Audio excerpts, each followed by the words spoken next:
Libro de Éxodo, capítulo 40.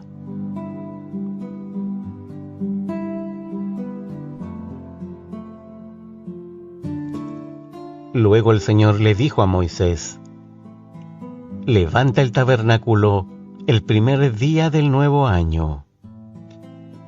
Coloca adentro el arca del pacto y cuelga la cortina interior para encerrar el arca dentro del lugar santísimo.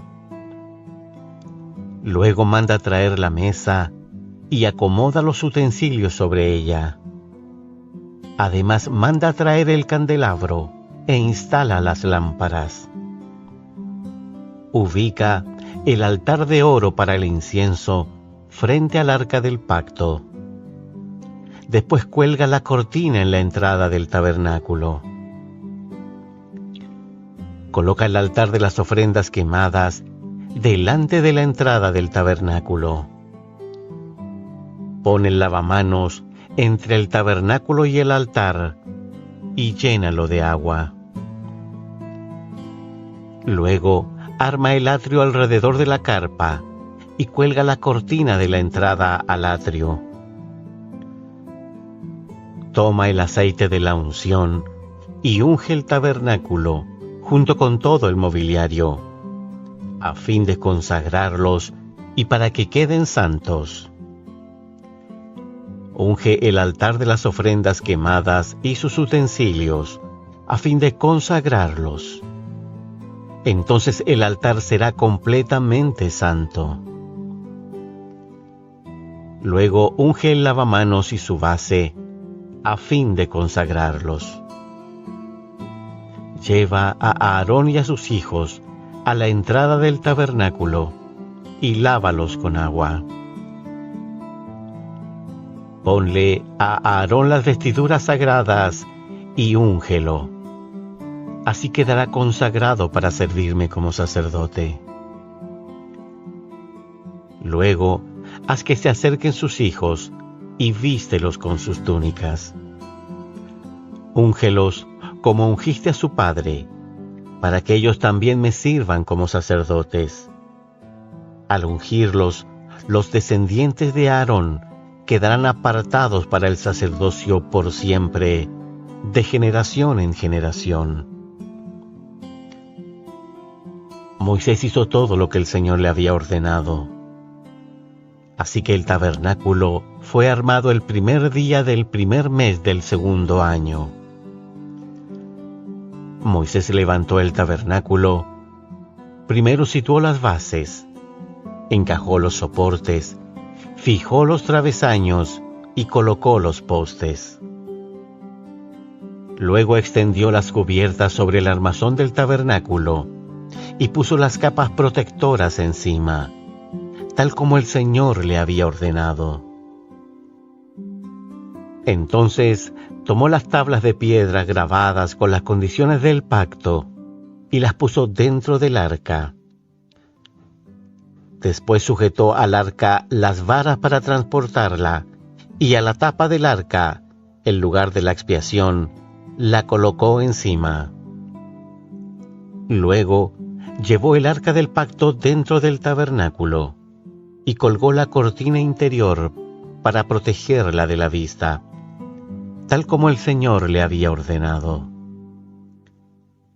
Después Moisés ubicó la mesa en el tabernáculo, en el lado norte del lugar santo, justo fuera de la cortina interior, y acomodó sobre la mesa el pan de la presencia delante del Señor, tal como el Señor le había ordenado. Luego puso el candelabro en el tabernáculo, en dirección opuesta a la mesa, en el lado sur del lugar santo.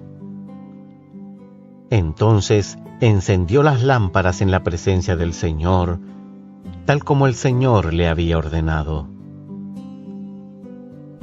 También puso en el tabernáculo el altar de oro para el incienso, en el lugar santo, delante de la cortina interior, y quemó el incienso aromático sobre el altar, tal como el Señor le había ordenado.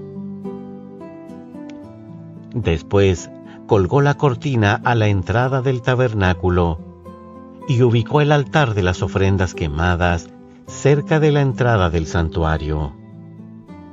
Entonces presentó una ofrenda quemada y una ofrenda de grano sobre el altar, tal como el Señor le había ordenado.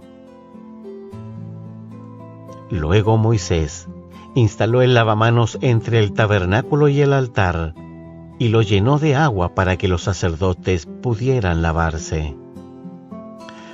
Moisés, Aarón y los hijos de Aarón sacaban agua del lavamanos para lavarse las manos y los pies.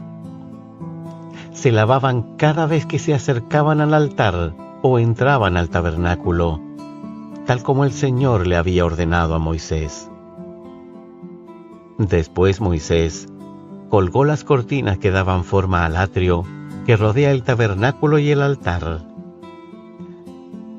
Por último, levantó la cortina en la entrada del atrio. Así, por fin, terminó Moisés el trabajo. Entonces la nube cubrió el tabernáculo, y la gloria del Señor llenó el tabernáculo.